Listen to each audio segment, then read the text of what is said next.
So, give it up for our regular Kelsey! And also, we need more people to sign up out there, so if you have a talent, or else you're going to hear the story of me laughing at the lady dying on the plane back from Portugal. That sounds funny. Some people were... I still haven't heard. I'm waiting for it.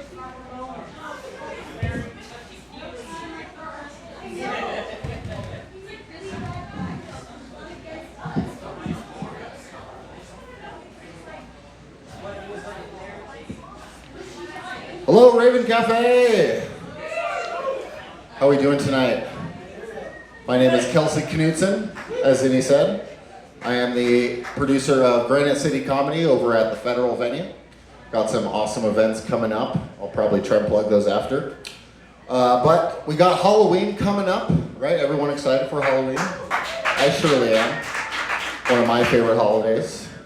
But I think there's we have a certain privilege in our modern era with our holidays and Halloween. Our ability to dress up in costume and freely express ourselves. Call it a Halloween privilege, if you will. But I think Halloween is an example of kind of a problem of selective tolerance, I think, because we allow things on Halloween that we wouldn't normally otherwise. Would you all agree on that? Oh, hell yeah. Like, what I'm getting at is I think that a lot of discrimination is selective intolerance. Like if you're, say, uncomfortable with gay or trans people, but no problems with a sexy cat woman, maybe something's a little off there. You're like, is she single? Where's my catnip?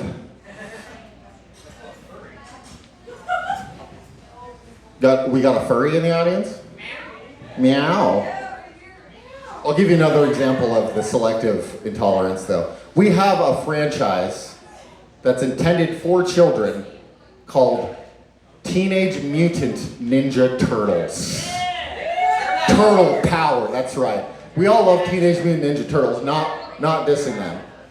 But it's selective, because you have no issues with the anthropomorphic subterranean karate amphibians.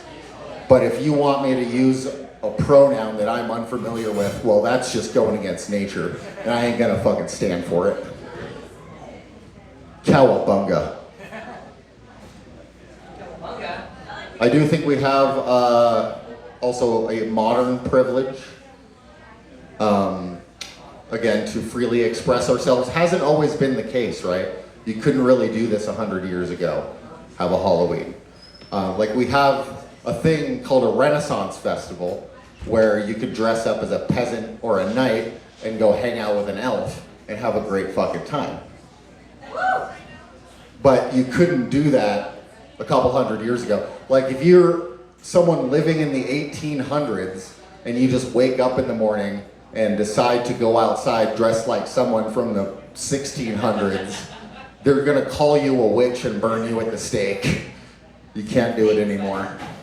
You'll get canceled. I also think our modern aesthetic has evolved, come a long way since the Renaissance. But I think, you look at a lot of Renaissance artwork and I think it shows that selfies are nothing new, right? You look at a lot of Renaissance art and they're doing all these weird poses for no reason. They didn't have cameras back then, but you just had like a talented Italian man doing your selfie for you, But I can't get over every painting or statue from the Renaissance, just someone's like, what is this pose about? Like, why is everyone from the Renaissance seductively checking the wind's direction, They're like,